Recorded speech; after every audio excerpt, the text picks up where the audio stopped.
તો જયંતિ બાપા તમે કુકડા કેન્દ્ર અહીંયા અમરા પર આવી ગયા છીએ અમે. તો સહાયથી બનાવ્યું છે કે કુકડા કેન્દ્ર? હા, મેં આપણે આગા ખાન તરફથી સહાયથી બનાવેલું છે અને મારે એ સપોર્ટ આગા ખાન તરફથી સપોર્ટ મળેલો છે.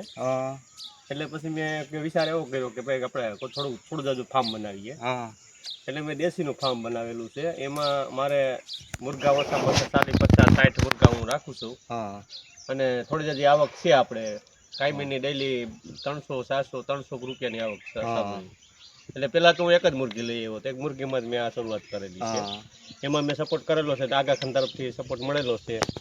એની મને થોડો જાજો સપોર્ટ કર્યો. મને જયંતિભાઈ તમે થોડું જાજુ ફાર્મ બનાવો, ફાર્મ તરીકે તમે થોડુંક ઓળખાવ અને બીજા નંબરમાં તમારું નામ રહે કે એટલા માટે મેં ફાર્મ બનાવ્યું છે. પછી હું થોડું વેચાણ કરતો હોય, દર વર્ષમાં થોડું વેચાણ થતું હોય, એમાં મારે આવક થોડી જાજી રહી 300-400 રૂપિયાની આવક છે ડેઈલી. એટલા માટે હું આ મેં ફાર્મ બનાવ્યું છે. આમાં કોઈ આપણે મુર્ગાનું કંઈ એવું નથી કે ન કરી શકીએ, તો થોડું જાજુ આપણે કરી શકીએ. દેશીનું કરી શકીએ, ઓલા મુર્ગા કરતાં દેશી મુર્ગાનું ફાર્મ સારું. અને આ વેરાયટી છે ને અમે દેશી મુર્ગાનું માન્યતા રહી છે. આપણે સરકાર માન્યતા ગમે ત્યાં તમે કોઈ પણ સહાય સપોર્ટ મળે આમાં. એટલે મેં એટલા માટે મેં કર્યું છે. ને આ મુર્ગાની સહાય તો એમાં એવું છે કે મુર્ગા તમે જો કરો તો મુર્ગામાં તો બધે રોગચાળા કે એવું આવતું હોય. તો આમાં જો સપોર્ટ કરો એટલે સપોર્ટ કરેલો હોય તો તમે ધ્યાન દો તો તમને આમાં ગાળા મળે.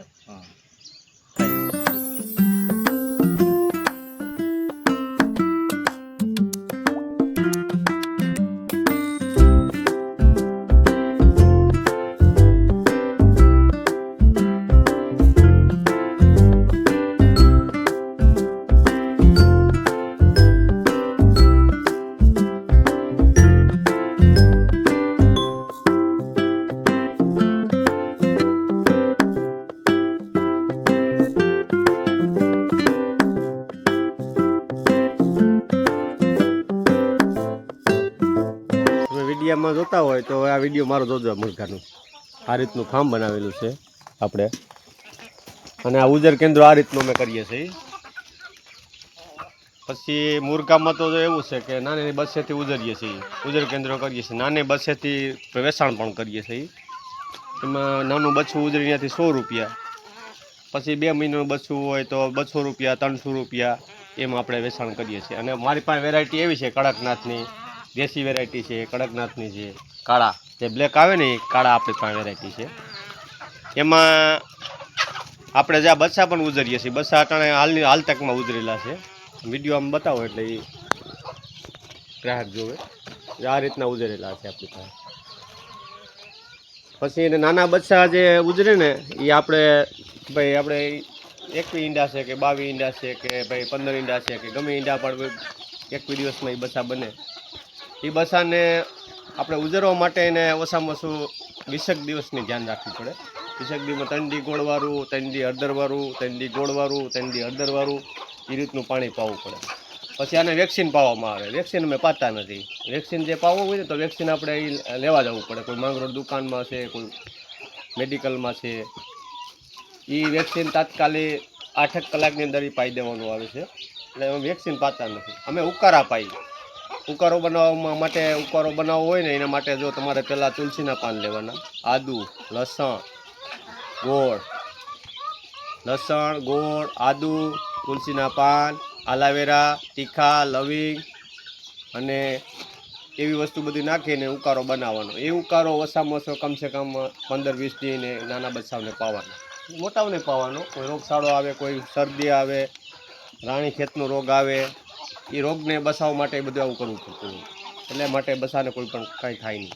3 મહિના સુધી બચ્ચાને કોઈ વસ્તુ કાંઈ 3 મહિનાનો બચ્ચા થાય ને ત્યાં સુધી પાવામાં આવે.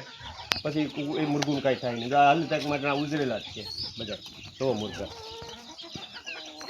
આ મુર્ગાને કોઈ વસ્તુ કાંઈ થાય નહીં. આને કોઈ વાયરસ કાંઈ આવે નહીં. બાપા તમે આ એક મુર્ગીમાંથી ઉજર કઈ રીતનો કરેલો છે? આ એક મુર્ગીમાં એટલે એમાં શું છે, બધા ઈંડા ભેગા કરીને મુર્ગી બેહાડેલી બેહાડી એટલે બચ્ચા બનાવેલા હોય. એ બચ્ચામાંથી આગળ ઉજરતા ગયા. એ કરતા ફાર્મ કર્યું. પહેલાં તો એક જ મુર્ગીમાંથી આપણે આયોજન કરેલું હતું. એમાંથી આપણે આ મુર્ગા બનાવ્યા છે. ઓછામાં ઓછા મારી પાસે આ જાજા વર્ષોથી મુર્ગા છે.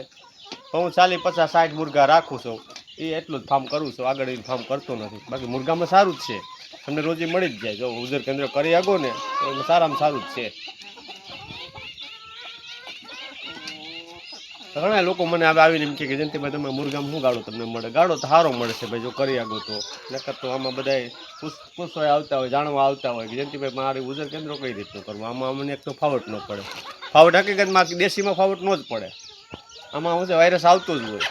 આમાં ધ્યાન ન દે ને તો વાયરસ આવતા. ઘણા લોકો કરે છે, મને બોલાવે જયંતિભાઈ અહીંયા આવો તો જરાક આ મુરગામાં તકલીફ છે, આ મુરગામાં બીમાર પીડા છે, અને મારા હાડાઓને બધા કરીને બંધ કરી દીધા. તમે મુરગામાં સક્સેસ નથી થતા જયંતિભાઈ. મુરગામાં તમને કે આ તમને કેમ ફાવટ પડી ગયો?